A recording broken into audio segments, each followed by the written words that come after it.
estudiando. Es una recopilación, diríamos, o como un resumen de lo que hemos estudiado sobre la carta a los romanos entre semana, que de hecho, si Dios nos permite, este próximo miércoles vamos a terminar la carta a los romanos, miércoles y viernes. Y la siguiente semana vamos a descansar del estudio bíblico y una semana después vamos a continuar con el libro de Hechos. Es el siguiente libro que vamos a estar estudiando. Pero hoy vamos a ver sobre el tema que diríamos es la conclusión obvia de la carta a los romanos, el tema al que nos lleva finalmente después de todo lo que hemos visto. Y este tema, que va del capítulo 12 al 15, en realidad es el que le da forma al resultado de la segunda parte de la vida cristiana. Dijimos, y vamos a empezar con esto, vamos a leer primero Romanos 12, los primeros versículos, vamos a ir viendo algunas partes. Romanos 12, los primeros versículos, el 1 y 2 dice: por tanto, hermanos, les ruego por las misericordias de Dios que presenten sus cuerpos como sacrificio vivo y santo, aceptable a Dios, que es el culto racional de ustedes. Y no se adapten a este mundo, sino sean transformados mediante la renovación de su mente, para que verifiquen cuál es la voluntad de Dios, lo que es bueno y aceptable y perfecto. Porque en virtud de la gracia que me ha sido dada, digo a cada uno de ustedes, que no piense de sí mismo más de lo que debe pensar, sino que piense con buen juicio según la medida de fe que Dios ha distribuido a cada uno. Bien, de aquí vamos a partir para el estudio de hoy, porque hemos dicho que la vida cristiana se puede dividir en dos partes. Hablando de la vida cristiana, la palabra nos enseña dos partes. La primera es la salvación. Y hemos ya mencionado que respecto de la salvación es donde está el principal enfoque que actualmente se le da a la vida cristiana. Hablamos de que somos salvos para predicar el evangelio, de nuestra necesidad de salir y hablarle a los que están perdidos, de enviar misioneros a las personas que no han oído de Cristo, pero esta es solo la primera parte. Y sin embargo es donde ha estado el mayor enfoque, que todos los esfuerzos de la iglesia son salir y ganar almas para Cristo. Sin embargo, la segunda parte de la vida cristiana, que muchos no toman en cuenta, y de hecho no hay mucha énfasis en esto, es la madurez. No solo debemos ser salvos, sino que debemos crecer en Cristo. Este es el punto importante. ¿Por qué? Porque muchos consideran que con la salvación ya tenemos todo, que es toda la obra de Cristo, haber sido salvos y vamos a la iglesia y estamos en la iglesia solamente para no dejar a Cristo, para no apartarnos de Él, para ayudarnos con las luchas en la vida cristiana, pero lo importante era la salvación. Sin embargo, ambas cosas cooperan para una misma visión y esa visión o ese propósito, ser salvos para y madurar para ser la imagen de Cristo. Cuando la iglesia tiene claro para qué es su obra, entonces puede enfocarse realmente todo su trabajo en aquello. Es decir, somos salvos para ser transformados a la imagen de Cristo. Debemos madurar para ser transformados a la imagen de Cristo. De hecho, la madurez implica básicamente llegar a ser la imagen de Cristo. ¿Qué es eso de ser la imagen de Cristo? Que la gente lo que pueda ver en nosotros no sea a nosotros, sino a Cristo. Que la gente pueda ver en nosotros que las enseñanzas de Jesús se pueden poner en práctica y son una realidad que se transforma la vida. Ahora, en mayor o menor medida, esto se da en cada cristiano. Ese es el mensaje que tenemos para la salvación. Por eso decimos, si nosotros simplemente nos enfocáramos, como muchas iglesias lo hacen, y no hablo esto digamos, en una forma negativa de cada iglesia, porque conozco iglesias que dicen, somos una iglesia misionera. existimos para enviar misioneros. Bueno, el problema es cuando la iglesia se enfoca en situaciones muy específicas que dejan de lado otras cosas más, porque nosotros finalmente toda la iglesia alrededor del mundo, de los que hemos sido salvos, lo hemos sido con un propósito, glorificar a Dios.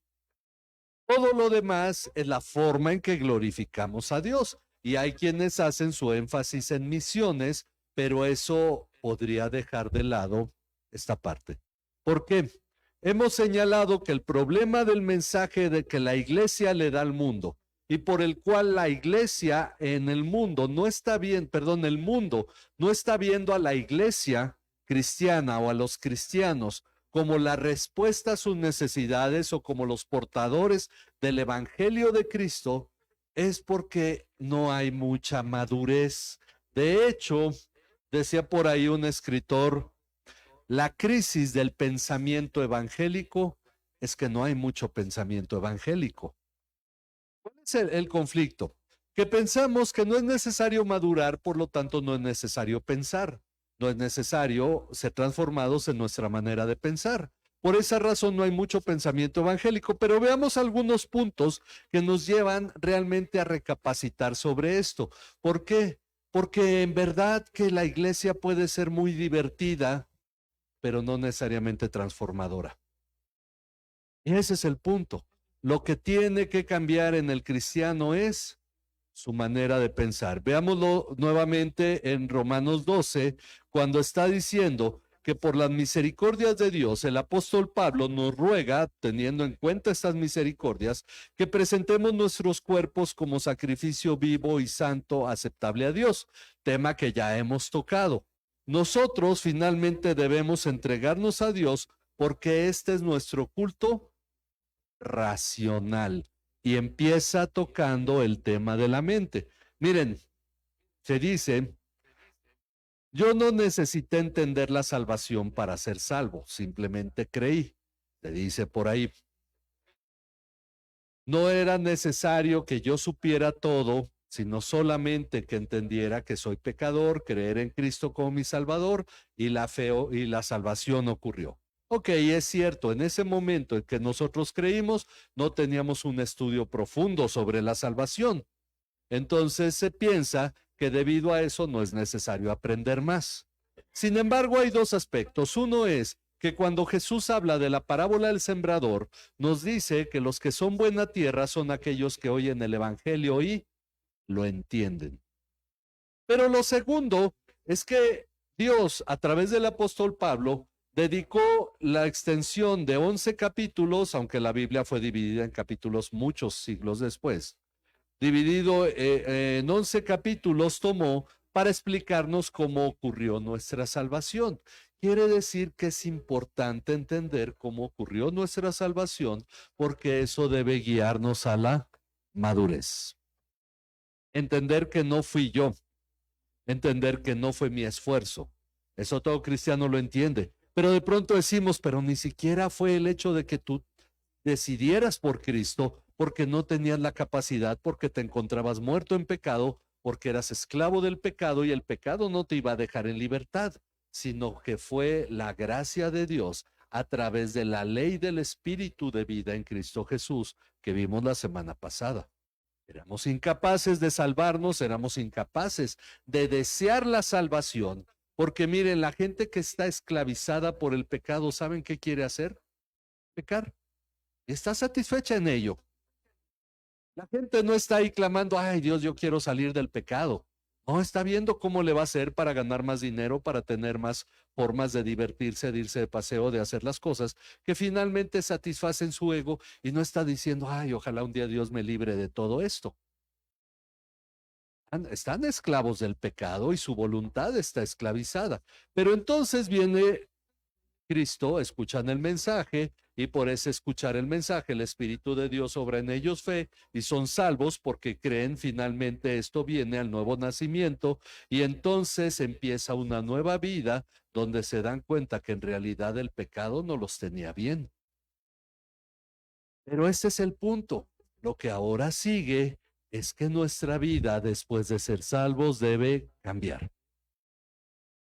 Por eso dice, ¿cómo cambiamos? Bueno, la meta es que a través de esto nosotros lleguemos a hacer un sacrificio vivo a Dios. ¿Por qué? Porque el primero en hacer eso fue Cristo. Ese es nuestro culto. Ese es nuestro culto racional. Cantar es consecuencia del gozo que nos da la obra de Dios en nuestra vida, pero lo que glorifica a Dios es nuestra entrega a Él. Ok, ahora viene el siguiente punto. El siguiente punto es que, derivado del hecho de que nosotros ahora somos salvos y estamos siendo transformados a la imagen de Cristo, para lo cual somos un sacrificio vivo a Dios, entonces, por consecuencia, ya no nos adaptamos al mundo. Y esto es la verdadera lucha del cristiano. ¿Por qué? Porque el mundo, generalmente pensamos, sobre todo cuando se evangeliza el mundo negro, en tristeza, la gente sufriendo, la gente llorando, pero en realidad uno sale al mundo y uno que ve, la gente paseando, la gente comiendo, la gente riendo, la gente tomando, y después de todo eso hay tristezas y hay corazones rotos y todo este tipo de situaciones, pero el mundo es seductor. Esa es la realidad. El mundo ofrece alternativas distintas al cristianismo. No necesitas ir a la iglesia. Tienes otras opciones mejor. Está finalmente el yoga, están las terapias emocionales, está el feng shui, está todo el tipo de cosas que a final de cuentas el mundo está ofreciendo para que tú no tengas la necesidad de ir a esa aburrida iglesia, a escuchar hablar de Dios y el tener que leer esa Biblia. Por eso incluso hay películas cristianas para que ya no leas la Biblia, mejor te la contamos. Le metemos ahí un poquito de chisme, ¿no? Y ahí andan las chamaconas peleándose por Josué y todo este tipo de cosas, ¿no? No viene la Biblia, pero ahí le metemos para que sea un poquito más intrigosa la Biblia y esté más divertida, y las películas cristianas, para que no tengas que leer la Biblia.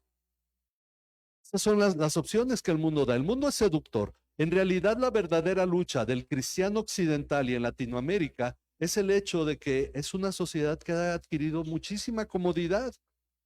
Por esa razón, ¿para qué levantarte temprano un domingo en la mañana si puedes descansar un poquito más y después mientras desayunas, pues te avientas por ahí escuchas una prédica y ya, y finalmente, pues qué más necesidad tienes de conocer de Cristo? Y ese es el asunto. Sin embargo, nos dice que no nos adaptemos al mundo. Ok, ¿qué necesitamos nosotros para llegar a ser un sacrificio vivo a Dios y no adaptarnos al mundo? Para eso tenemos lo que llama la renovación de nuestra mente.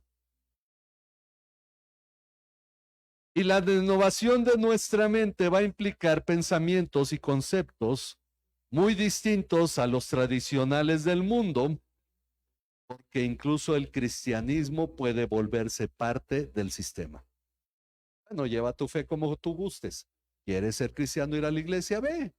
Y sé un buen cristiano en tu fe, pero no le digas a otros porque ellos también tienen derecho a su fe, y no te opongas a las cosas, y entonces viene esta forma en que aún el cristianismo se ha amoldado al mundo como cristianismo. Por esa razón las divisiones tan grandes que hay en denominaciones históricas con más de 100, 200, 300 años en Estados Unidos, dividiéndose porque por un lado unos están aceptando la teología homosexual, otros la están rechazando y están prefiriendo separarse.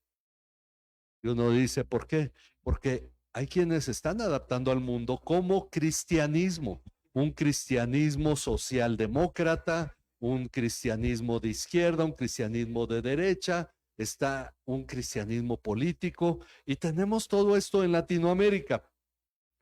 Pero entonces viene la mente renovada y nos va a mandar estas instrucciones. ¿Cuál es la finalidad de lo que vamos a ver? Me gusta la forma en que Pablo en Filipenses capítulo 3 expone finalmente la meta del cristiano. hacia dónde debemos nosotros llegar a aspirar para ser la imagen de Cristo. Filipenses capítulo 3, versículo 12 al 14, dice: no es que ya lo haya alcanzado o que ya haya llegado a ser perfecto, sino que sigo adelante a fin de poder alcanzar. En la Reina Valera utiliza el término asir. Asir es tomar con fuerza. Asir o alcanzar aquello para lo cual también fui alcanzado por Cristo Jesús. ¿Qué significa? Cristo te llamó, Cristo te alcanzó en los términos que usa Pablo. Cristo te tomó, te alcanzó o se asió de ti para tomarte, y entonces Él lo hizo con un propósito, y ese propósito tú lo tienes que alcanzar. Y Pablo dice: yo fui alcanzado por Cristo para alcanzar un propósito, entonces yo tengo que alcanzar ese propósito. Podríamos pensar, nadie tiene derecho en esta vida a quitarte esa gracia de tomar ese propósito y alcanzar aquello para lo cual Cristo te alcanzó, para que el día final tú digas: Señor, eso que tú esperabas que yo alcanzara, lo alcancé. Pero está la seducción del mundo. La razón por la cual tenemos que renovar nuestra mente es básicamente porque está la seducción y el engaño del mundo. Muchos cristianos se preocupan de la persecución, pero el mundo no solo persigue, sino que también seduce y engaña. Somos seducidos por el mundo. Uno dice: ay, es que el diablo se aparece y dice: ven, adórame a mí. No, no pasa eso. Es más, ni siquiera se aparece el diablo en las iglesias, pero puede llegar una persona bien bañada, bien vestida, generalmente con una gran personalidad, hablar con un lenguaje muy bien, muy educado, y empezar a enseñarte mentiras. Porque si entrara todo tatuado y mal vestido y mal peinado y todo como un bárbaro, digamos, y se para al frente y te quiere hablar mentiras, lo vas a rechazar. Pero los grandes engañadores del mundo visten elegantemente y tienen mucha educación, e incluso yo he oído a algunos decir: bueno, las damitas, los caballeros, y hablan muy educadamente, y uno dice: oh, habla mejor que mi pastor, que ni sabe referirse a las personas, ¿no? Entonces, ¿por qué? Porque esa es la cuestión. Es seductor, es engañador. Entonces, por esa razón, nuestra mente debe cambiar. Por esa razón, para nosotros llegar a la meta. Sigo brevemente en Filipenses 3, donde estoy leyendo. Pablo, después de decir que él busca alcanzar aquello para lo cual Cristo lo alcanzó, dice en el versículo 13: hermanos, yo mismo no considero ya haberlo alcanzado. Él todavía tiene tarea por delante. Pero una cosa hago, olvidando lo que queda atrás y extendiéndome lo que está delante, prosigo hacia la meta para obtener el premio del supremo llamamiento de Dios en Cristo Jesús. Lo que pasó ya ha quedado en el pasado, ha cumplido su propósito, para bien, para mal, ha dañado o ha bendecido, pero ya pasó. No puedes vivir de las glorias pasadas, así como tampoco de los sufrimientos pasados. Tú tienes que mirar al frente para alcanzar aquello que Dios ha puesto delante de ti.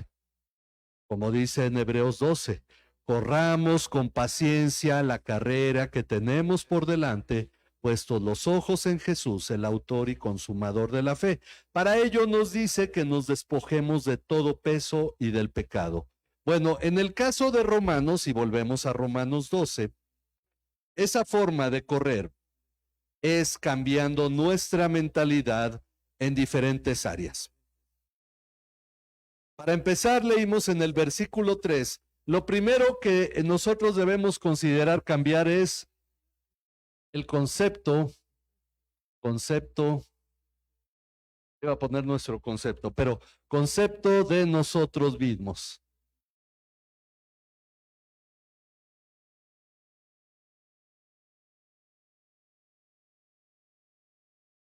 Principalmente habla a los que se sienten más de lo que en verdad son.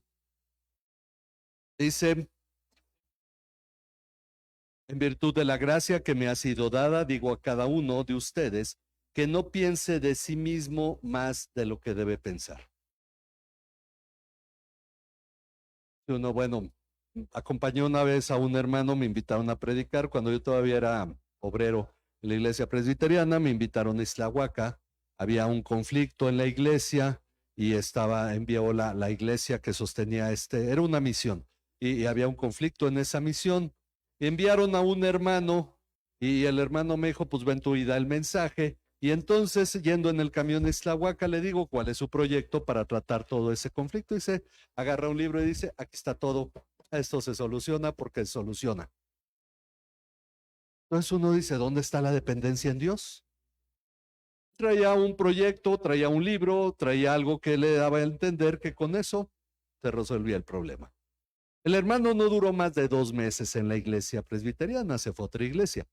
Entonces, pues el proyecto se quedó por ahí a la mitad. De hecho, ya después no supe qué ocurrió con esta misión. Pero el asunto es que a veces tenemos una confianza tanto en nosotros mismos que no sentimos la necesidad de depender de Dios. Y en nuestra mente nos engañamos siendo, como dice en Gálatas 6, si alguien se cree ser algo cuando no, en realidad no es nada, te engaña a sí mismo. Y entonces nos dice, nadie tenga un concepto de sí más grande que el que debe tener. ¿Por qué razón? Bueno, principalmente porque la gente cuando el pecado asedia, ¿qué dice? No hay problema, yo esto lo puedo controlar. Yo sé hasta dónde. Y tiene un concepto equivocado de sí mismo. Entonces el mundo que es seductor, uno dice, yo sé ponerle límites y uno confía en sí mismo, en que puede manejar el pecado que le asedia, cuando en realidad el pecado es seductor y es engañoso y le está envolviendo ya para empezar con un concepto equivocado de sí mismo. Y ya se confía uno. Yo sé dónde me junto con ellos, yo sé hasta qué tanto tomo, yo sé qué tanto me involucro en esto y uno tiene un concepto como que uno puede resolver las cosas y no depende de Dios. Por eso dice, sino que piense con buen juicio según la medida de fe que Dios ha distribuido a cada uno. ¿Cuál es la medida de fe? Miren, hay un principio que todo cristiano debe tener claro. El diablo es malo, pero no es tonto. Es astuto y sabe engañar al ser humano. Por eso dependemos de Dios. ¿Qué dice la palabra? En primera de Pedro 5, en el 8, 9 y 10, que seamos sobrios y prudentes, que seamos de espíritu sobrio, porque nuestro adversario, el diablo, anda como león rugiente, buscando a quien devorar. Había una lucha en Inglaterra entre el rey y algunos nobles. Los nobles ganaban todas las batallas, pero ellos sabían algo. La primera batalla que ellos perdieran era suficiente para que fueran exterminados. Uno puede pelear todas las batallas y ganar, pero uno sabe que en la primera que caiga, ahí está ya el pecado. Por eso uno debe aprender a depender de Dios y no tener un concepto de sí mismo más que lo que debe tener. Esto aplicándolo a su propia vida espiritual como aplicándolo a la relación con los hermanos. ¿Por qué?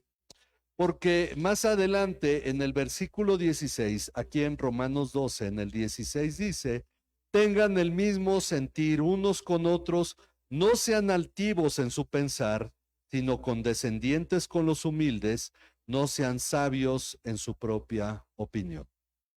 Como dice Proverbios, no te apoyes en tu propia prudencia. No te confíes pensando que tú en verdad sabes todo. Y esto es lo primero que debe cambiar en nosotros. ¿Por qué yo tendría que cambiar mi mente? ¿Por qué renovar mi mente? Yo soy bien, yo he leído mucho, yo conozco mucho de la Biblia y entonces uno tiene un concepto de sí equivocado. Y eso es lo primero que debe cambiar. Necesito ser transformado, necesito a Dios, necesito conocer más a Dios y depender más de Dios. ¿Por qué razón tenemos que leer la Biblia diariamente? Y a los pequeños se los enseñamos. Yo lo escuché también de niño. Lee tu Biblia y ora cada día y tú crecerás. En realidad es un asunto tan sencillo, el ponernos a meditar en la palabra de Dios que nos lleva a cambiar nuestra mentalidad.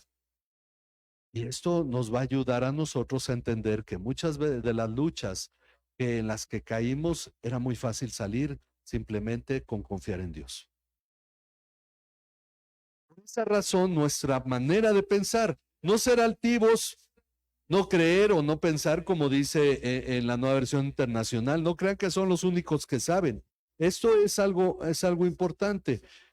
Tengan el mismo sentir unos con otros, no sean altivos en su pensar, sino condescendientes con los humildes, no sean sabios en su propia opinión. ¿En verdad necesitas cambiar? Sí. ¿Por qué? Porque todavía no se nota en ti todo lo que es Jesucristo. Por esa razón, uno tiene que empezar a hacer a un lado su propia dependencia y empezar a considerar que es parte de algo mayor. Somos parte de algo más grande. La labor que nosotros hacemos solo es una parte en un océano mucho más amplio. Un pensamiento, los pastores luego ponen estos nombres extravagantes a las iglesias, ¿no? Ministerio Mundial, Ministerio Internacional de Oración, Ministerio Mundial y hasta dicen, no, allá como cotorreo, ¿no? Vida Cristiana Galáctica y cosas así, ¿no? Porque ya hay gente que piensa que su ministerio tiene un alcance mundial y va a transformar a las naciones y con lo que hacemos vamos a cambiar al mundo y se nos olvida que en realidad Dios ha estado llevando a cabo su obra y no somos la pieza clave que le faltaba a Dios para lograr alcanzar su obra. Simplemente somos el jornalero que cuida una parcela que es propiedad entre muchas otras del Señor de la mies o el Señor de la cosecha. Y cada uno responde por su propia parcela porque ni siquiera somos los ejidatarios que poseemos o que mandamos dentro del ejido. Es decir, somos parte de algo mucho mayor. Esta iglesia debe hacer su función, pero hay muchas iglesias más. Y esto es importante que nosotros tengamos claro. Somos parte de algo más grande. Como cristianos somos miembros del cuerpo de Cristo. Y este concepto debemos tenerlo claro. Ahora, no es el único. Empieza también cambiando nuestro concepto de la iglesia. Es que los hermanos de la iglesia son aburridos, yo mejor me llevo con mi familia, me llevo con mis amigos, y hay una cosa que es importante y que a muchos cristianos se les olvida. Dice en el versículo 4, estoy en Romanos 12:4, pues así como en un cuerpo tenemos muchos miembros, pero no todos los miembros tienen la misma función, así nosotros, que somos muchos, somos un cuerpo en Cristo e individualmente miembros los unos de los otros. Ninguno es cristiano independiente. Somos miembros de un cuerpo y pertenecemos a ese cuerpo porque el hígado, que tiene una función importante en el cuerpo, sin la boca no funciona, sin el estómago no funciona, sin el corazón no funciona, si nadie le bombea sangre, no funciona. Necesita de los demás miembros para seguir cumpliendo su función. Y la función del hígado es tan importante que a final de cuentas no podemos, si deja de funcionar el hígado, morimos. Pero lo mismo pasa con el corazón, con los pulmones e incluso con la tráquea, el esófago, cosas que a final de cuentas todas se benefician unas de otras. Bueno, esa es la imagen que tenemos que tener de la iglesia. No de un grupo de gente que no sabe mucho, que no nos llevamos muy bien. No, somos codependientes en este sentido, porque así como Dios quiso poner miembros en nuestro cuerpo para cumplir diferentes funciones, se ha hecho también con la iglesia. Por eso el concepto de los hermanos debe cambiar. Dice en el versículo 15, gócense con los que se gozan, llórenlos con los que lloran. Es decir, como dice en el principio del versículo 16, tengan el mismo sentir unos con los otros. En el boletín pusimos la editorial Una misma visión. La iglesia debe funcionar como un solo cuerpo. No puede haber que unos buscan una cosa, otros buscan otra cosa, porque eso no lleva a ningún lado. Realmente las grandes crisis de países como México es que si queda un partido político que va para la izquierda, pues se va para la izquierda, luego llega uno que va para la derecha y jala para la derecha y nunca vamos a ningún lado porque finalmente no hay una misma visión y nadie está buscando alcanzar lo mismo. Todo el mundo busca sus propios intereses.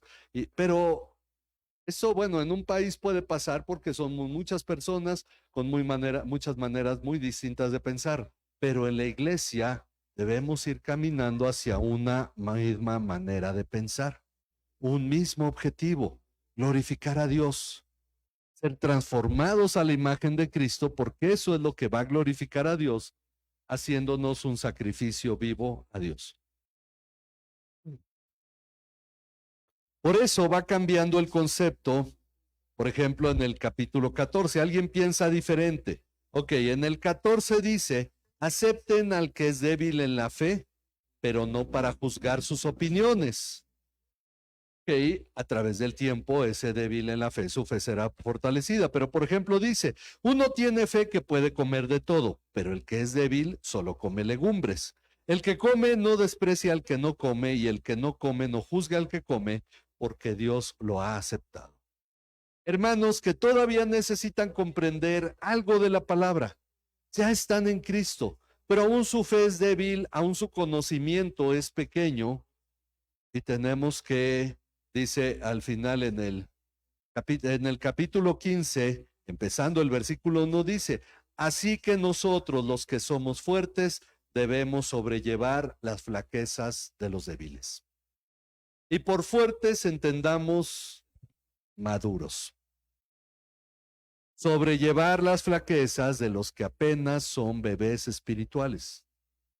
El hermano está equivocado todavía en algunas ideas. No vamos a cambiar, la mente no se renueva de la noche a la mañana. Aunque ahora ya existen carreras que se estudian en 4 meses, ¿no? Esa titúlate como cirujano, ¿cómo se les llama estos? Neurocerebral, etcétera, en 4 meses, ¿no? Pero quién sabe quién quiera que lo operen, ¿no? Pero la verdad es que ya salen este tipo de carreras, pero no por eso la gente en verdad aprende de esa manera. El asunto es que una mente renovada lleva el resto de la vida. Pero los hermanos que son débiles en la fe irán siendo fortalecidos, irán creciendo, mientras que el que ya es maduro aprende a ser paciente y a sobrellevar las flaquezas del que es débil, porque esa es la parte en la que unos nos debemos apoyar a otros para ir creciendo en la fe, cuidando de aquel recién convertido, de aquel que todavía su mente tiene que cambiar, pero ya hemos comprendido nosotros lo que es tener paz, tener el amor de Dios y ser pacientes y empezamos a ayudar al hermano a crecer. No, en lugar de decirle, no, pues usted no sabe nada, no, pues está mal, etcétera. Hay que, dice, no para discutir sobre sus opiniones. Esto es parte de la mente renovada, una mente transformada que ahora es paciente con el débil en la fe. Por eso, el que va madurando debe aprender algo. Miren, vamos al capítulo 14, estoy en Romanos 14.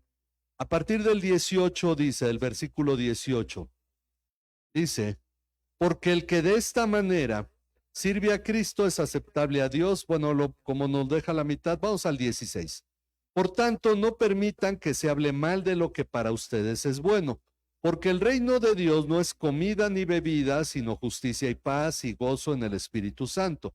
Porque el que de esta manera, en justicia, paz y gozo, en lugar de discutir sobre cuestiones terrenales, dice, el que de esta manera sirve a Dios es aceptable a Dios y aprobado por los hombres. Así que procuremos lo que contribuye a la paz y a la edificación mutua. Dos cosas, procurar la paz. Miren, cuando este salmo dice, pidan por la paz de Jerusalén, ¿aplica en nuestro tiempo, sí o no? El martes tengo una plática con los pastores de la RCA porque vamos a aclarar sobre el tema del papel de Israel en estos tiempos. Se va a poner interesante. Yo espero que lo hagamos en paz, oren para que no nos agarremos ahí entre todos, ¿no? En sí, a teologazos, ¿no? Ok, cuando el Antiguo Testamento habla de Jerusalén, habla de Sión. Ahora nosotros entendemos que desde aquel tiempo se refería al pueblo de Dios. Pidan por la paz de Jerusalén significa pidan por la paz del pueblo de Dios. ¿Cuál es la Jerusalén que en cierto modo podríamos decir honra a Dios? Hay dos Jerusalén, celestial y terrenal. De la terrenal, Gálatas 4 nos dice está en esclavitud, es Agar porque es la esclava, no es parte de la promesa, es terrenal y esa es la Jerusalén actual, donde las cosas están que arden actualmente. Pero la Jerusalén celestial, esa es la madre de todos aquellos que han creído en Cristo. Es lo que dice Gálatas 4. Bueno, cuando dice pidan por la paz de Jerusalén es pidan por la paz del pueblo de Dios. Cuando dice que hagamos todo lo que contribuye a la paz y a la edificación mutua, es precisamente esta la manera en que nosotros debemos de pensar. En la iglesia lo que la gente debe encontrar es un lugar de apoyo, de respaldo, de reposo, hallar paz. Porque de qué otra manera estaríamos nosotros reflejando a Cristo. Ahora es cierto, esto nos debe llevar a tener sabiduría. La gente que viene a la iglesia trae problemas. Pues no es para que los problemas crezcan, es para que haya respuesta a los problemas, pero solo hallarán respuesta aquellos que en verdad se han convertido a Cristo. Y ese es el asunto. ¿Por qué el que no se ha convertido a Cristo no los puede hallar? Porque la respuesta que la iglesia tiene es la palabra de Dios que solo aplica a aquel que ha nacido de nuevo. Para muchas personas, ir a la iglesia en este tiempo es parte de una terapia. Hay gente que dice, ya probé con ¿cómo se llama eso que hay del temazcal y ese tipo de cosas que se toman no sé qué hierba? Ya probaron con la bruja, ya fueron y de pronto le dicen, pues ve a la iglesia, a lo mejor ese funciona, y entonces van a la iglesia porque a lo mejor ahí sí hayan respuesta, y la gente termina usando la iglesia como una terapia. Pero no porque se esté convirtiendo a Cristo, no porque en realidad haya nacido de nuevo y ahora esté buscando madurar en Cristo. Pero a la iglesia le agrada que llegue mucha gente, pues démosles terapias. Por eso la razón es que ha crecido tanto todos estos ministerios de consejería, porque en realidad lo que mucha gente busca es dame terapia, a mí no me hables de cambiar mi vida, a mí dime cómo resuelvo mis problemas para yo poder seguir con mi vida. Y eso es lo que ha estado resultando. Pero entonces tenemos el punto de que en la mente renovada cambia el concepto sobre lo que es la iglesia.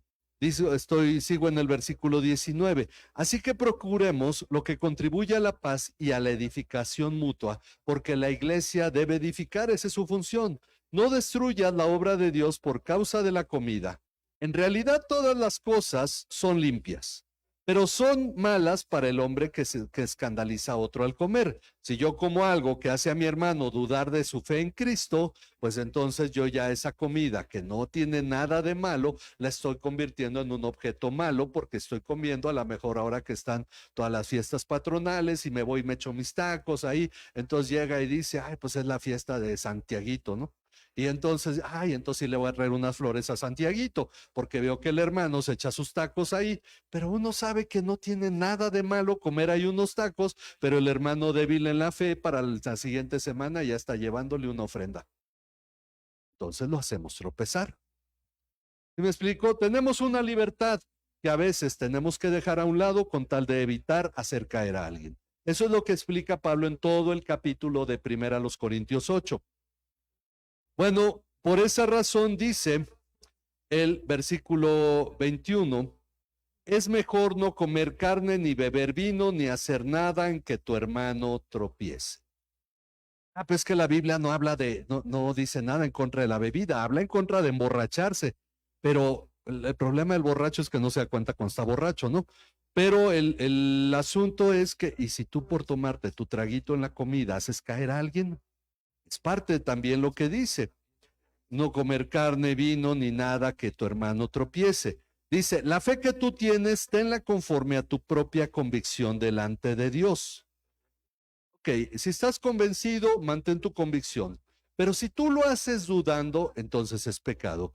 Dice, dichoso el que no se condena a sí mismo en lo que aprueba. Porque a la verdad, a lo mejor si te equivocas y en algo que apruebas, sí te estás condenando. Por eso dice, dichoso aquel que no se condena a sí mismo en lo que aprueba, porque es el que está madurando.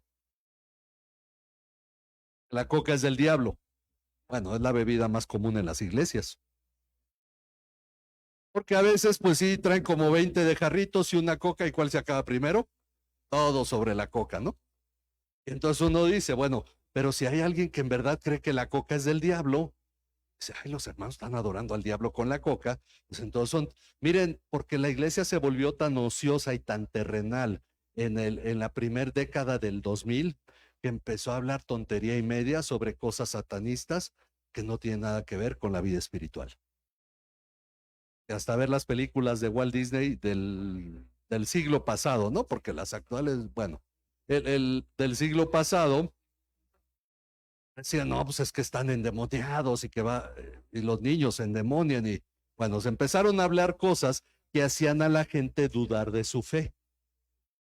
Y en la música cristiana, que en realidad no era más que una estrategia para crear un verdadero mercado de música cristiana, para que las disqueras ganaran más dinero con un mercado cautivo, empezaron a decir que a través de la música cristiana, no cristiana te endemoniabas. Entonces, y eso que no existía el reggaetón. Pues entonces, si no, imagínense cómo se hubiera puesto el asunto. Pero todo esto nos habla finalmente de que dichoso aquel que no se condena en lo que aprueba, pues tenemos que ser prudentes en lo que aprobamos. Ver ciertas películas, tú sabes, miren, es más, ya ni siquiera vamos tan lejos. Ver los noticieros, cuánta gente no se queda amargada o asustada. Que ya debería ser noticieros clasificación C. Ya quitaron clasificaciones, ¿no? De los programas, pero ver las noticias, pues apágale ya para que no te estés amargando, porque ya ni siquiera es ver las novelas, ya tenemos los noticieros para eso. Pero entonces, en lo que tú apruebas, dichoso si no te condenas, porque uno empieza a ver la novela y sale con tanto coraje y tanto enojo que crean problemas en el hogar. La amargura no se transmite en la televisión ni en las películas. Ahora prendes la tele y que ya secuestraron a fulanito, que los narcos esto, que hubo aquella situación política y a uno también alterado. Dice, ¿cómo podemos vivir en paz? Apágale a la tele. Si no tienes la capacidad para mantener eso aislado de tus emociones, tienes que decir no.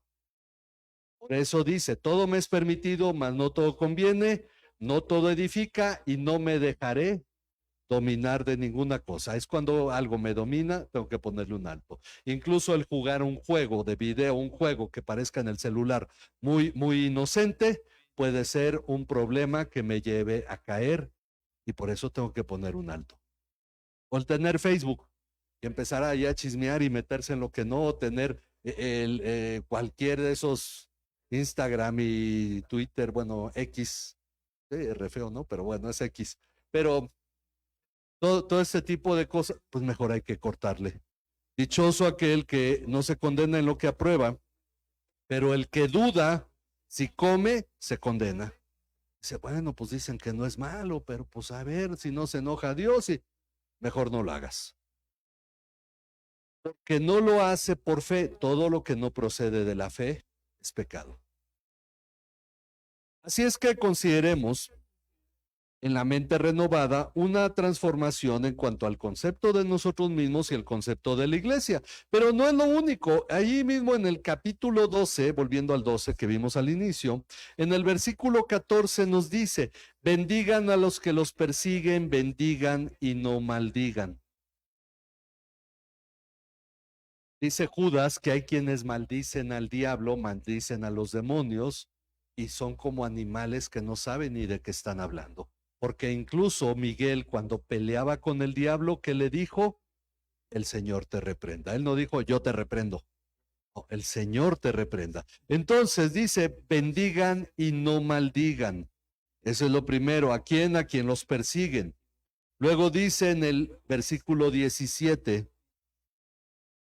nunca paguen a nadie mal por mal.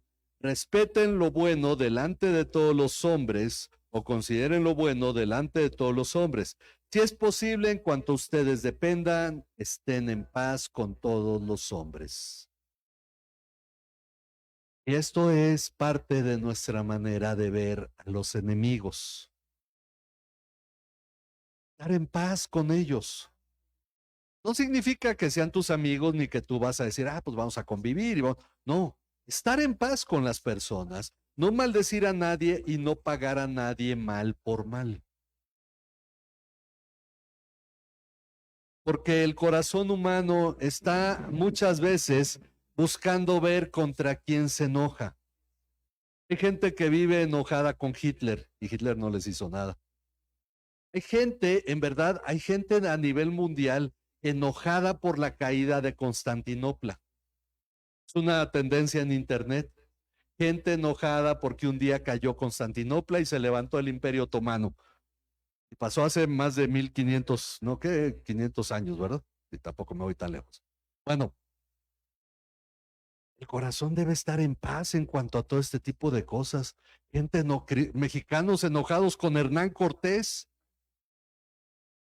Yo tengo unos primos, y esto es una paradoja, ¿no? Que son socialistas y les gusta mucho lo azteca, lo náhuatl, pero el esposo de mi prima, de este matrimonio, se apellida Cortés.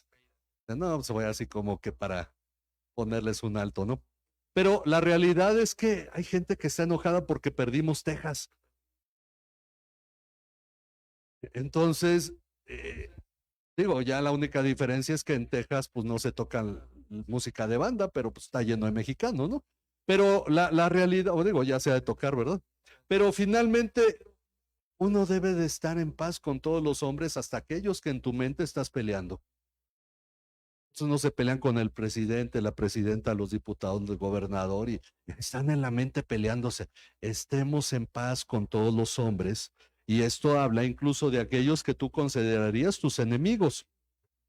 Porque aquí viene el tercer, este es el más duro. A muchos teólogos que yo conozco se les olvida que son cristianos, creen que la Biblia es la palabra de Dios revelada a los hombres, pero cuando llegan a este pasaje de Romanos 13 y de Primera de Pedro 2, se les olvida todas sus convicciones sobre la Biblia. Sométase toda persona a la autoridad que gobierna. No, espérame, pero si es temerosa de Dios. No, aquí no dice eso. Cuando se escribió este pasaje, el César no era temeroso de Dios y era bien pecadorzote. Sométase toda persona a las autoridades que gobiernan, porque no hay autoridad sino de Dios. Cualquier autoridad que tú veas, incluso tu jefe en el trabajo, porque es autoridad, tú debes verla como alguien puesto por Dios. ¿Por qué? Porque si tú pones la mira en las cosas de arriba, ¿cuál es la finalidad de tu vida? Ser transformado a la imagen de Cristo. Entonces el jefe en el trabajo te va a hacer que te pongas a orar. Porque como da dolores de cabeza. Y entonces tú tienes que entender que el presidente, los diputados, los senadores, los jueces, magistrados, son puestos por Dios. Tienen un propósito que cumplir. En ocasiones ese propósito fue puestos para perseguir a la iglesia. ¿Cómo se multiplicó la iglesia en tiempos de los apóstoles? Exacto, todos metidos en Jerusalén, vino la persecución y el evangelio se expandió, pero por todos lados, porque dice que no solo los apóstoles, sino los mismos cristianos iban y le hablaban a otros. Fíjense, esa es la forma de multiplicación que debería tener la iglesia, dice Roland Allen. Él como misionero al norte de África dice, a mí me sorprendió cómo el Islam creció tan rápido porque llega un musulmán y empieza a ganar gente para el Islam. Y no necesita la llegada de un misionero musulmán, ni necesita la llegada de un imán. Los imanes son como los curas, pero del Islam. ¿Okay? Son los que gritan en las torres, ahí en las almenas, ¿no? Para que todos lleguen a orar. Y dice, y es por el contacto. Bueno, así se expandió la iglesia al inicio, por la persecución. Ahora, salud. Las persecuciones tienen una cosa. Cuando todo mundo se cree cristiano, Dios manda una persecución para que solo queden los cristianos. Porque alguno que dice, no, sí me gusta la música y todo, pero ahí nos van a perseguir, mejor no voy. Solo los verdaderos cristianos dicen soy cristiano.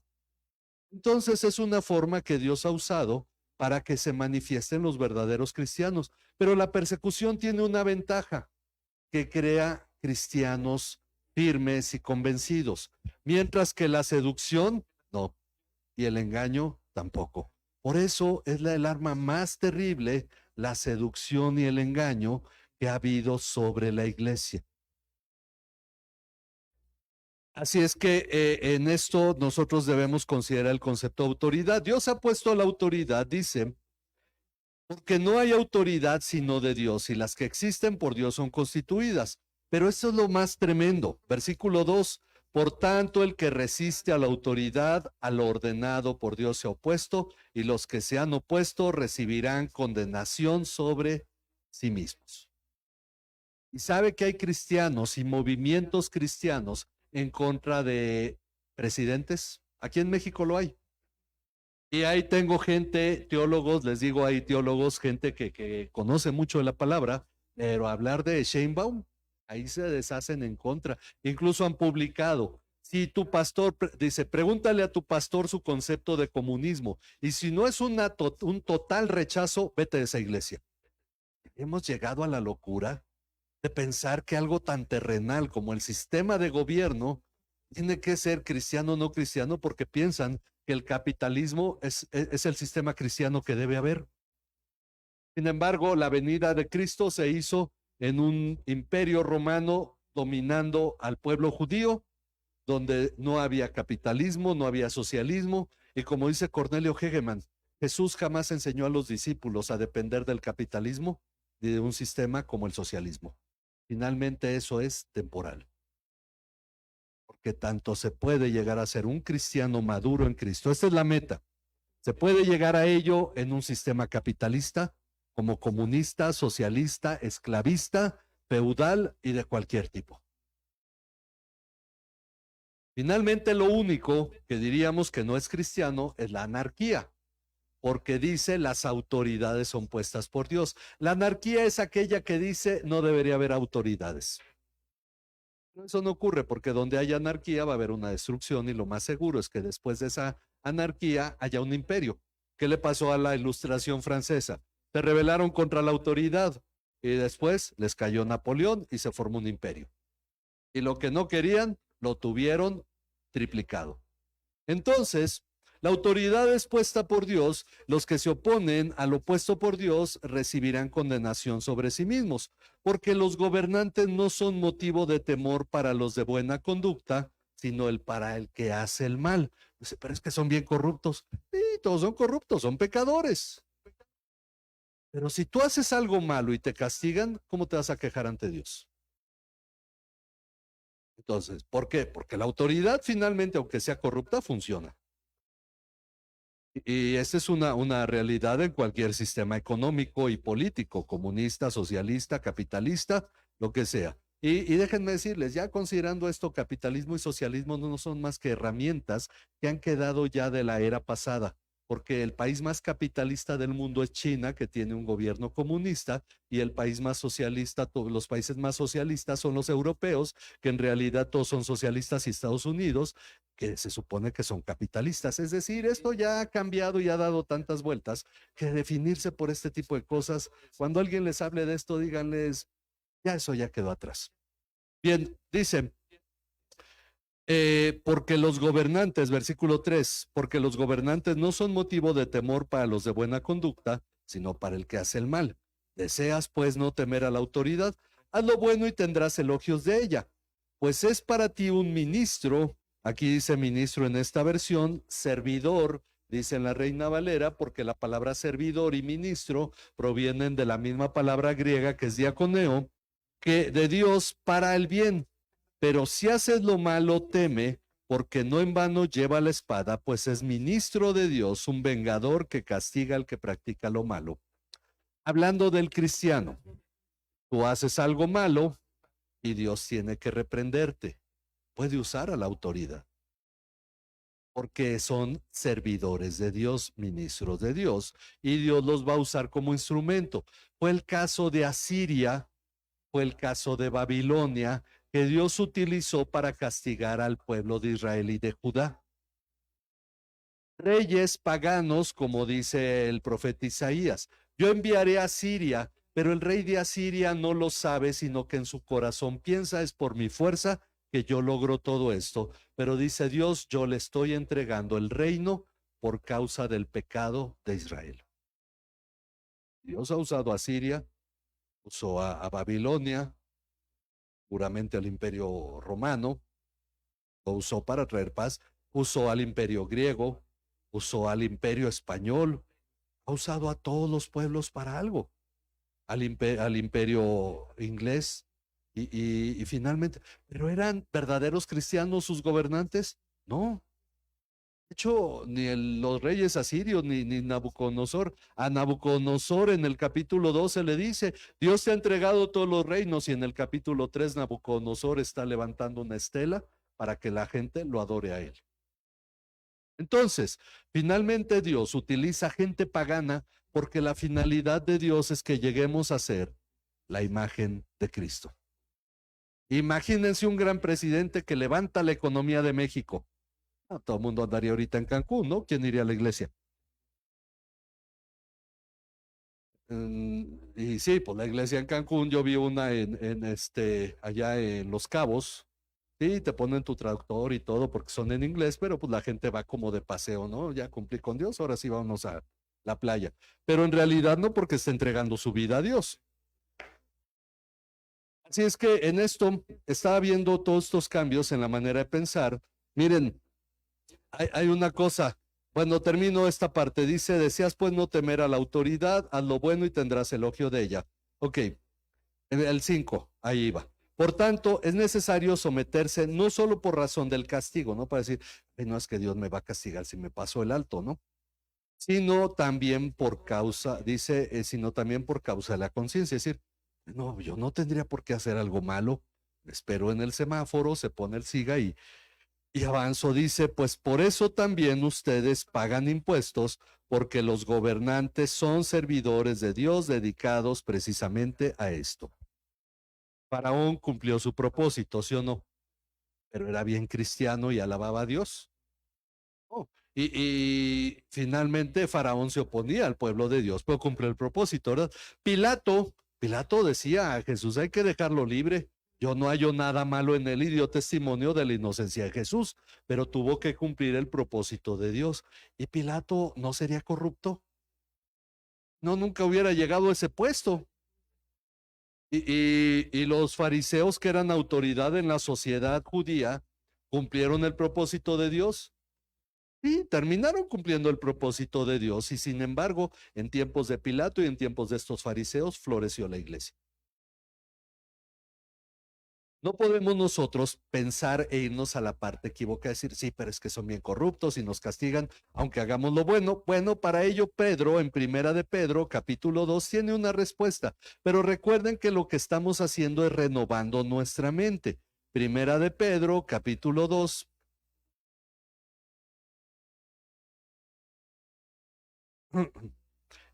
A partir del versículo 13 dice,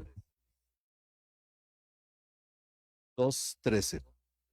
Sométanse por causa del Señor a toda institución humana, ya sea al rey como autoridad o a los gobernadores como enviados por él para castigo de los malhechores y alabanza de los que hacen el bien. Porque esta es la voluntad de Dios, que haciendo bien ustedes hagan enmudecer la ignorancia de los hombres insensatos. Es decir, haz lo bueno y la gente hasta se va a avergonzar de haberte acusado. Anden como libres, pero no usen la libertad como pretexto para la maldad, sino empléenla como siervos de Dios. Bueno, veamos un poco más adelante.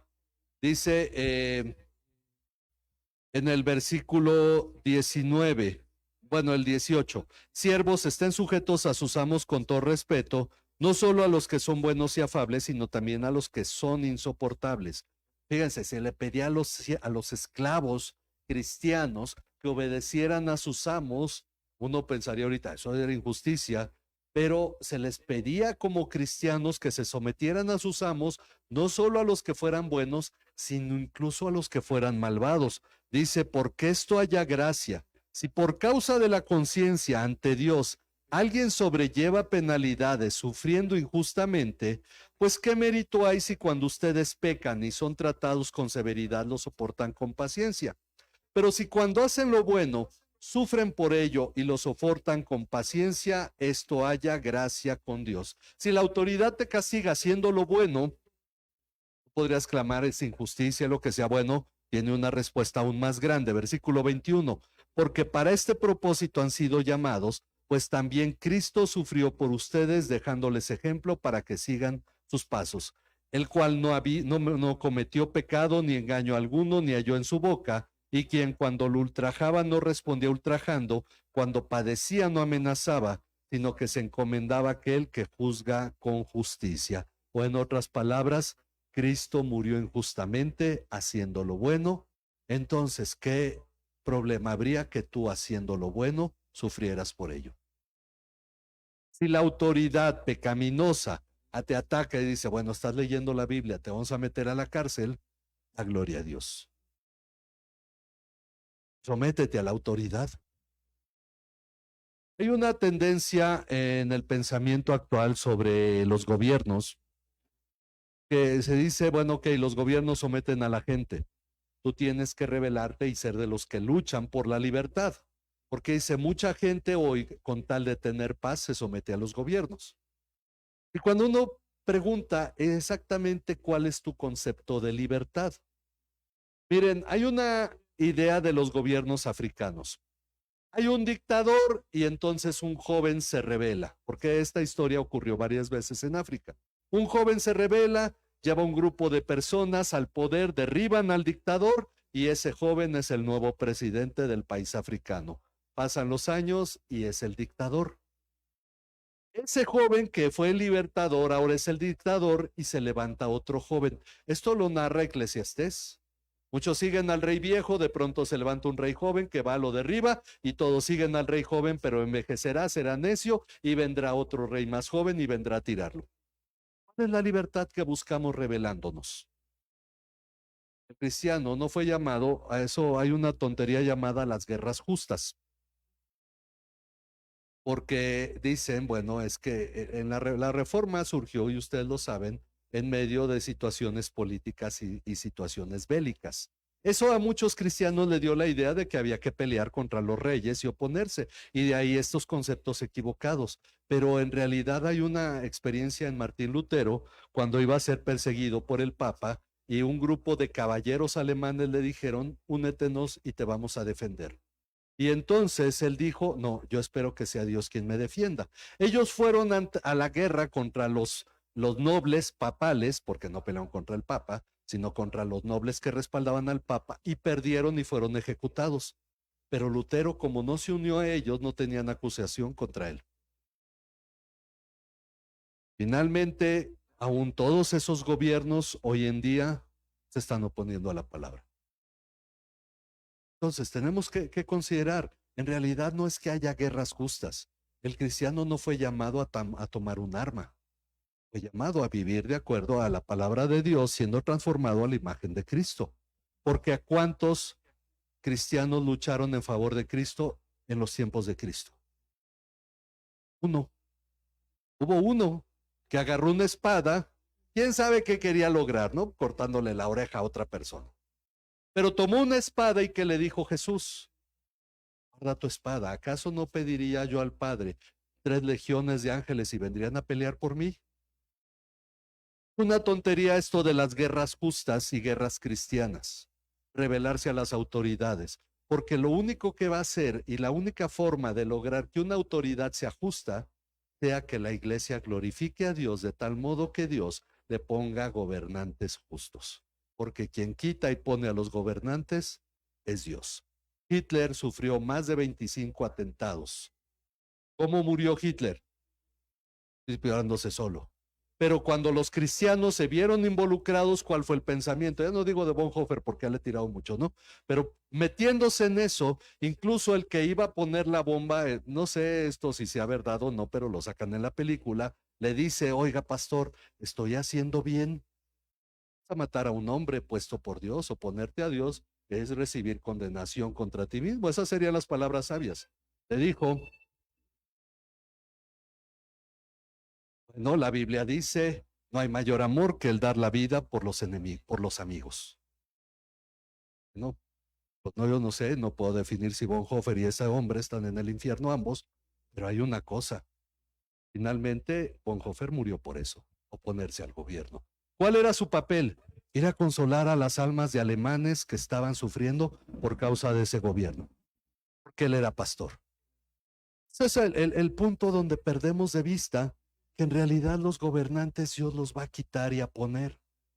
Pero nos toca a nosotros vivir como verdaderos cristianos. ¿Por qué razón vino ese gobierno alemán? Porque la iglesia alemana no estaba siendo transformada a la imagen de Cristo. Tuvieron más de un siglo de la teología liberal que no era muy diferente a la teología actual que hay en las iglesias, que Dios les tuvo que mandar ese tipo de gobierno para que ellos tuvieran que doblar su rodilla, arrepentirse delante de Dios, porque la iglesia alemana terminaba ya incluso hablando en contra de la palabra de Dios en la mentada tesis documental, diciendo, no, no es la palabra de Dios, nos habla de Dios. Y entonces de ahí vino todo el asunto. Moisés nunca existió, David no existió, y los alemanes llevaron todo eso adelante. Dios les manda todo esto porque ya ni siquiera honraban a Dios. ¿Y me explico? Esto es lo que ocurre. Bueno, la mente renovada tiene que pensarlo. Dios ha puesto las autoridades. Si el país anda mal, no es culpa de los pecadores, es culpa de los cristianos. ¿Qué quieren los cristianos? Fiesta, vamos a brincar, vamos a danzar, pero no ponen en práctica los mandamientos de Dios allá afuera. Amor al prójimo, no maldecir a los enemigos, sino bendecirlos. Respetar a la autoridad. Y entonces la gente no ve en nosotros la respuesta del Evangelio de Cristo. La realidad, somos un cuerpo en Cristo. Si hay divisiones, no somos un testimonio a la sociedad. ¿Cómo vendrá la gente a los pies de Cristo? Dice Jesús, que sean uno para que el mundo crea que tú me enviaste. Pero preferimos hacer campañas evangelísticas y llevar mucha música, llevar payasitos y llevar todo tipo de entretenimiento para que la gente escuche un mensaje en lugar de ser uno en Cristo. Haya unidad, que nos amemos unos a otros y Dios agregará a la iglesia los que han de ser salvos. Conceptos que deben cambiar en la mente renovada. Ahora, no nos hacen populares, es cierto, pero nos hacen glorificar a Dios. Dice, bueno, el concepto, el siguiente es sobre las deudas. Romanos 13, volvemos a Romanos, al capítulo 13, versículo 8, hablando sobre la autoridad, dice, no deban a nadie nada, sino el amarse unos a otros. Bueno, en el 7 es donde dice, paguen a todos lo que deban. Está de moda pedir sabiendo que uno no va a pagar, ¿verdad? Porque ¿cuál es la herramienta? Prefiero que ya no me hable y yo ya no hablarle a que le pague el dinero. Entonces me hago el ofendido y ya no pago y ya la hice. Bueno, paguen a todos lo que deban, al que impuesto, impuesto, al que tributo, tributo. Estos se enfocan en el SAT. No busques evadirlos. Al que temor, temor, al que honor, honor. Seamos respetuosos. No deban a nadie nada, sino el amarse unos a otros, porque el que ama a su prójimo ha cumplido la ley. ¿Y cuál es la ley? La ley de Cristo. Lleven los unos las cargas de los otros y cumplan así la ley de Cristo, dice Gálatas 6:6. Cuando cambia nuestra manera de pensar, empezamos a darnos cuenta que muchas veces no necesitábamos pedir prestado, sino en realidad buscar una mayor dependencia en Dios. Pero es cierto, tenemos que ir dejando hábitos y tenemos que ir dejando formas de pensamiento porque a final de cuentas estamos siendo transformados y es un proceso en el que nos vamos a equivocar y muchas veces nos hallaremos en conflictos, pero aún así la respuesta está en Dios. Pero lo que tiene que cambiar es nuestra manera de pensar. Este es el asunto. Que nuestra situación, vamos a ver cómo la describe para poder ir concentrando todo esto para culminar, dice el capítulo 13, el 11 al 14. Hagan todo esto, todo lo que ya acabamos de ver, conociendo el tiempo, que ya es hora de despertarse del sueño. ¿Cuál es el sueño? Esta seducción del mundo. Muy cómodos, es como estar entre las cobijas, una mañana fría, muy cómodo, es tiempo de despertarse, desperezarse, quitarse las cobijas, ser cristianos que ahora se levantan y si antes no oraban, ponerte a orar, si antes no leías la palabra, ponerte a leer la palabra, si antes no habías perdonado, perdonar, si no habías soltado cargas, soltar todo aquello que Dios no quiere que esté en tu vida y empezar a caminar esta carrera. A esto se refiere, conociendo el tiempo, ya es hora de despertarse del sueño, porque ahora la salvación está más cerca de nosotros que cuando creímos. La noche, toda la cuestión del mundo está muy avanzada y el día está cerca. Por tanto, desechemos las obras de las tinieblas y vistámonos con las armas de la luz. Y desechemos todas esas situaciones. Miren, incluso puede llegar a esto. Yo decidí irle al Cruz Azul porque jugaba en sábado y dije, yo no puedo irle a un equipo que juegue en domingo porque nunca voy a ver un partido. Tiene años que no veo un partido, ni siquiera el Cruz Azul, porque empezó a perder finales, ¿no? Como pan caliente. Pero, pero la verdad es que de fútbol americano solo vio el Supertazón y hasta eso la segunda mitad. Y de fútbol solo el mundial y hasta eso solamente la final y algunas semifinales. Pero son cosas que no hacen falta. Son cosas que puedes hacer a un lado. Luego veo los partidos de rugby porque así ya nos cortaron la tele pirata, ¿no? Cuando yo no lo ponía, era el sitio que ponía el de Roja Directa, ponía los partidos de rugby en vivo desde Nueva Zelanda, que es el único rugby que vale la pena ver. Y entonces, pues veía el campeonato, pero ya tiene años que tampoco lo puedo ver y de pronto veo en YouTube un partido grabado. ¿Hace falta? No, pero hay cosas que ya podemos nosotros ir soltando, dejando, porque hay otras prioridades. Y la verdad es que esto es parte de desechar las obras de las tinieblas, no porque todo eso sea malo, hay un asunto de seducción.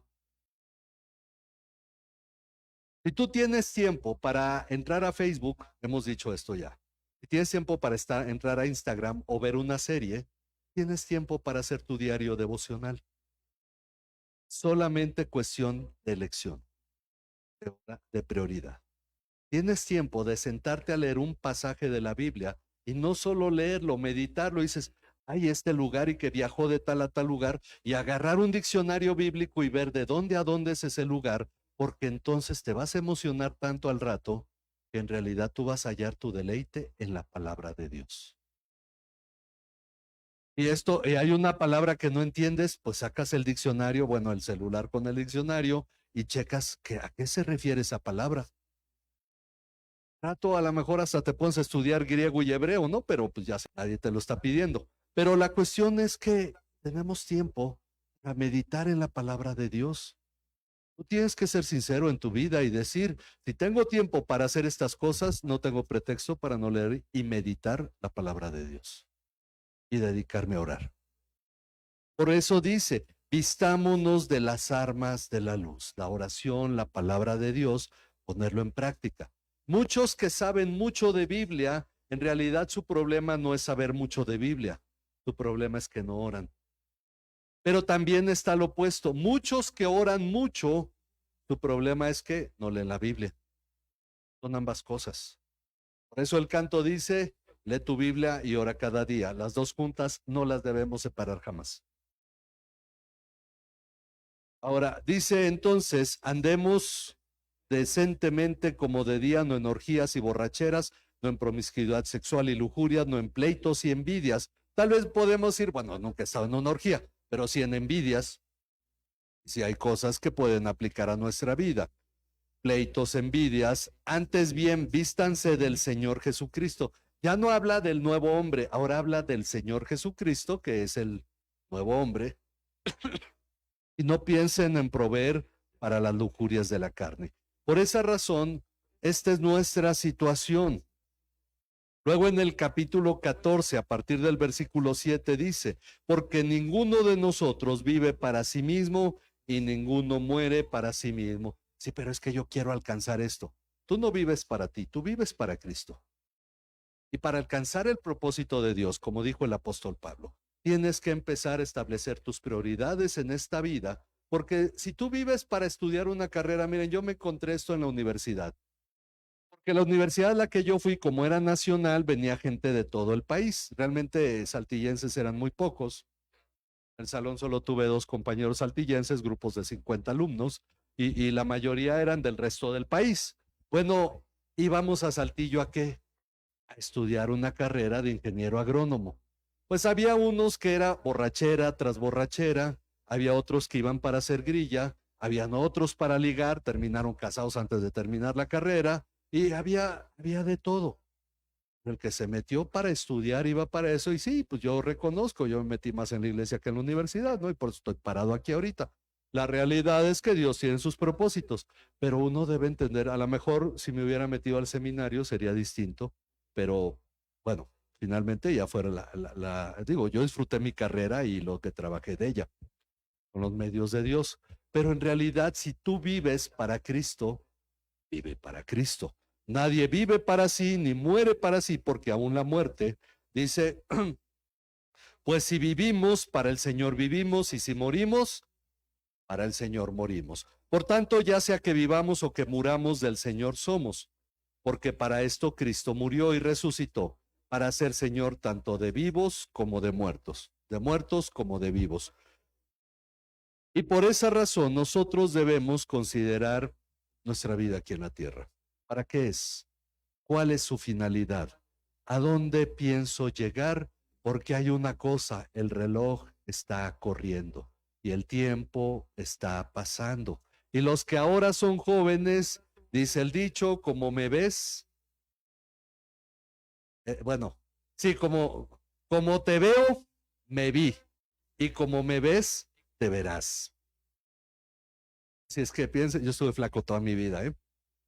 No les sorprenda que Baruch herede la panza de su papá, ¿verdad? Después, pero así estaba yo flaco también. Bueno, el asunto es que todos vamos a avanzar en nuestra edad. El tiempo está pasando. Si uno mira para atrás, parece que enero fue hace como 3 semanas y ya pasamos mediados de mes, de año.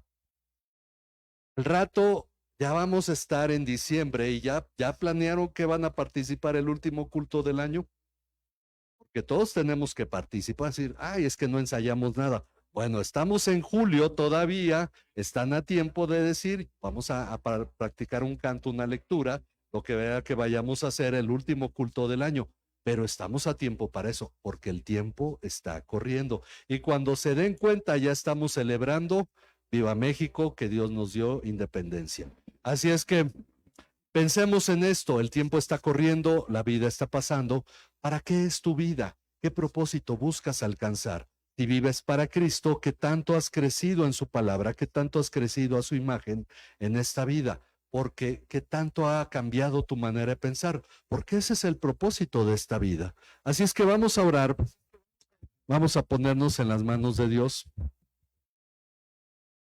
y vamos a agradecerle por esta vida que nos da, por las cosas que nos da, pero vamos a rogarle que renueve nuestra manera de pensar. Padre, gracias por tu palabra y por cada uno de mis hermanos que con paciencia escuchan el mensaje y están aquí, Señor, para que tú formes en ellos la imagen de tu Hijo Jesucristo. Padre, gracias porque haces tu obra en cada uno de nosotros y confiamos que tú cumplirás tu propósito. Sea tu gracia y tu bondad en nosotros, Señor, porque para siempre es tu misericordia. Por eso, Padre, rogamos que en nuestras vidas glorifiquen tu nombre cada día. Y en lo que aún, Padre, no lo hacemos, tú sigas trabajando, tengas paciencia con nosotros, Señor, porque tú eres Dios clemente y paciente, misericordioso, y nosotros buscamos que, Padre, tú cumplas tu propósito en nuestra vida. A ti sea toda la honra y la gloria en Cristo Jesús, nuestro Señor y Salvador. Amén.